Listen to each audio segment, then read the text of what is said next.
రాష్ట్ర ఉప ముఖ్యమంత్రి పవన్ కళ్యాణ్ గారు మొన్న కాకినాడ పోటీకి వెళ్లిన సందర్భంలోని అనేక విషయాలు బయటపడిన సంగతి తెలుసు. గత వైఎస్ఆర్ కాంగ్రెస్ పార్టీ అధికారంలో ఉన్నప్పుడు కూడా అక్కడ జరుగుతున్నటువంటి అవినీతి అక్రమాలను ఈ రాష్ట్ర ఏదైతే రైసు బియ్యం ఉందో వీటన్నిటిలో కూడా పక్క రాష్ట్రాలకు విదేశాలకు తరలిపోతుందనే ఉప ముఖ్యమంత్రి పవన్ కళ్యాణ్ గారు ఆందోళన చేసిన మాట వాస్తవా కాదా? అదే సందర్భంలోని మళ్ళీ కాకినాడ పోర్టులో జరుగుతున్న అవినీతి అక్రమాలు వెలికి తీసేందుకు లేకపోతే జరుగుతున్నాయా లేదా అని పరీక్షించేందుకు అక్కడికి వెళ్ళడం జరిగింది.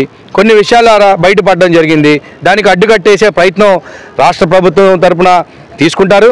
తప్పకుండా రాష్ట్రంలో ఏదైతే పేదలకు ఇచ్చేటువంటి బియ్యం దారి మళ్ళకుండా రాష్ట్రంలో ఉన్నటువంటి సంపద రాష్ట్రంలోనే ఉండాలనేటువంటి ఒక గొప్ప సంకల్పంతో చిత్తశుద్ధితో అంకిత భావంతో నీతిమంతమైన పాలన అవినీతి రహిత పాలన అందించే దిశగా ఎన్డీఏ కూటమి వెళ్తా ఉంది. ఉప ముఖ్యమంత్రి ఒక మంచి లైన్ లోని ఒక మంచి దిశగా కేంద్రంలో ఉన్నటువంటి ఎన్డీఏ కూటమి నరేంద్ర మోడీ గారు ఏ విధంగా సుపరిపాలన అభివృద్ధి ప్రజా సంక్షేమం లక్ష్యంగా వెళ్తా ఉన్నారు. రాష్ట్రంలో కూడా చంద్రబాబు నాయుడు గారు కావచ్చు ఉప ముఖ్యమంత్రి పవన్ కళ్యాణ్ గారు కూడా అభివృద్ధి ప్రజా సంక్షేమం లక్ష్యంగా ముందుకెళ్తున్నారని ఈ సందర్భంగా తెలియజేస్తారు. మా కుటుంబం మీద కావాలని గవర్నమెంట్ కక్ష కట్టింది అది ఇదని మాట్లాడుతున్నారు. దాని మీద రేషన్ బియ్యం పేరిన్ నాని 5 సంవత్సరాలు 2.5 సంవత్సరాలు మంత్రిగా ఉండి ఎన్ని అవినీతి అక్రమాలు చేశారో రాష్ట్ర ప్రజలు తెలుసు. ముఖ్యంగా బందర్ ప్రజలందరికీ కూడా మచిలీపట్నం ప్రజలందరికీ కూడా తెలుసు. ఇంకా ఆయన పేరిన్ నాని అనే కంటే వెటకార నాని అనడమే ఉత్తమం అని చెప్పి నేను భావిస్తా ఉన్నాను. వెటకారంగా మాట్లాడటమే తప్ప